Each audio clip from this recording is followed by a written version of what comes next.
I think I'm going to call on Senator Kennedy instead. Senator Kennedy? Thank you, Senator Booker. You're a fine American, sir. Ms. Abrams, can you hear me? I don't know where to look. I hate these Zoom hearings. Yes, sir. In terms of voter confidence in our electoral system and perception of voter integrity and and election, let me start over. I'm sorry. In terms of the confidence that Americans have in their electoral system, do you think we're better off having an election day or an election month? I think we are better off having a process that allows every single American the opportunity to participate in elections. And given that the initial notion of an election day was based on an agrarian economy that no longer exists for millions of Americans, and given the fact that we have a number of Americans who are limited in their access because in states like Georgia, there is no paid time off for voting, I think we have to make every opportunity to make voting accessible to every American. There is no other entity that would be denied. Let me stop you because I've got a bunch of questions for you before you get off the subject and get me off. So you're okay with us not knowing, say, weeks or months after an election who the winner is? Yes. Okay. We have had times in this country where we have not known. Talking about the Georgia bill, help me understand. And I'm not interested in a 30,000 foot view. That's not meant to be a criticism. I'm speaking to myself, I guess. I'm not interested in platitudes.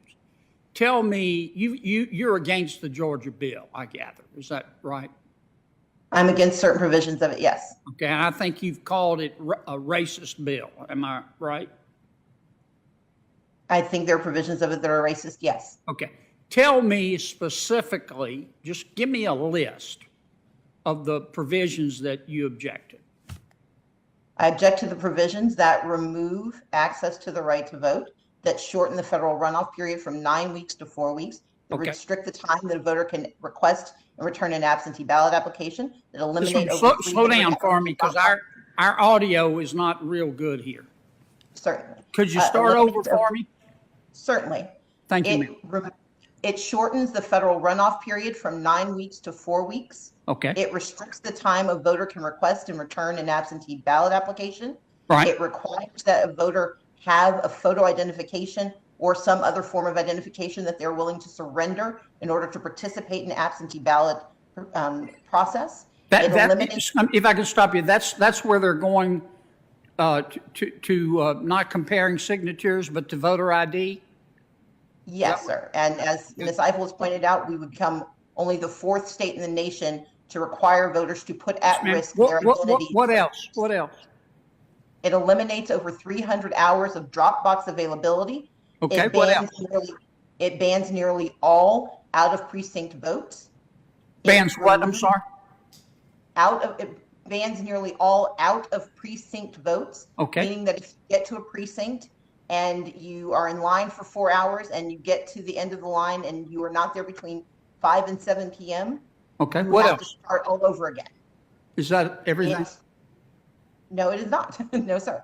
It restricts the hours of operation because it now, under the guise of setting a standardized timeline, it makes it optional for counties that may be may not want to see expanded access to the right to vote. They can now limit their hours. Instead of those hours being from 7 to 7, they're now from 9 to 5, which may have an effect on voters who cannot vote during business hours during early voting. It limits the voting hours. I get the idea. Yes, sir. Let me ask you this. Let me approach this another way. If a state decides to require a voter to prove who the voter says he is or she is, do you consider that racist?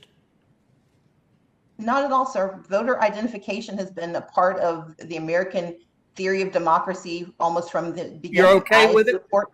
I support voter identification. Yes. Okay.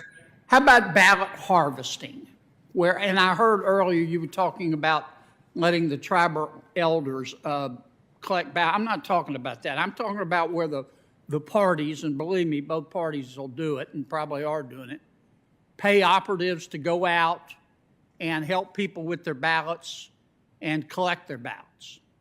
Are you okay with that, or are you against that?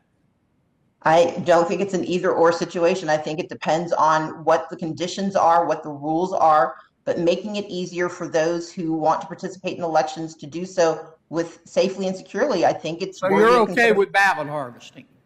No, sir, I did not say that. I said, because that is a term of art that encompasses a wide range of behaviors. And even Well, your example. I'm sorry, but I'm trying to get down from the platitudes and understand what you're for and against. But sir, what I'm for is. Help me with this. Let's suppose that the Republican Party wanted to hire people to go out and knock on doors of voters and say, have you voted yet with your mail ballot? And they say no, and then the operatives are told to contact the voter and say, let me help you with your ballot. If you have any questions, I can even suggest to you might want to vote for. And after you vote, I'll collect the ballot for you and you make it easy. Is that okay? Sir, I'm both an attorney and a former legislator, and it is not simply the words that you're saying. I'm an attorney and a current legislator, and I might want to trade places with you, but keep going.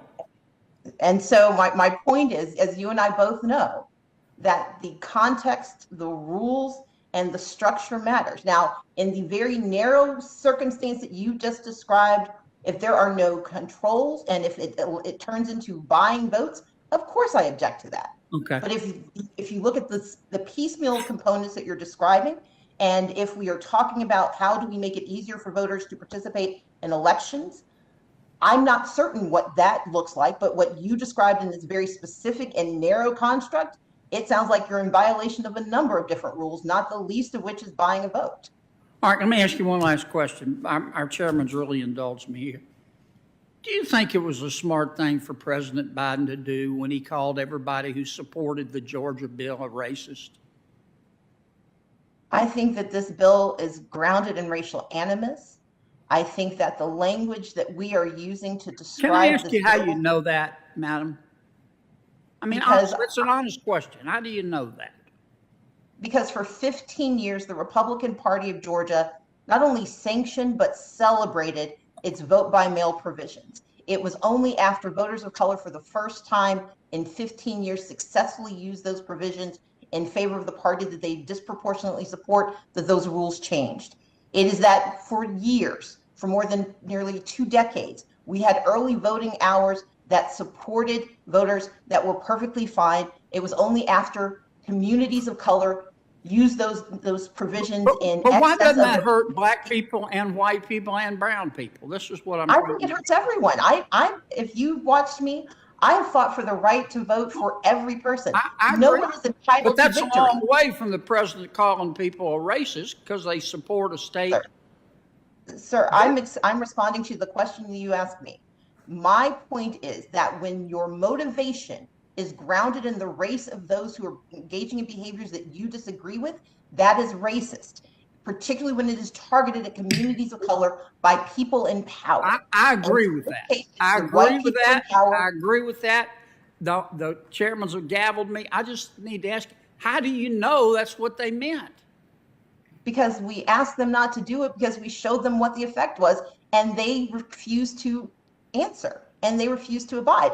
I worked with these people for 11 years. I don't believe that every single person who supported this bill has deep racial animus in their hearts for all purposes, but for the purposes of voting rights, when racial animus is your predicate, then yes, you should be held accountable and those bills should be stopped.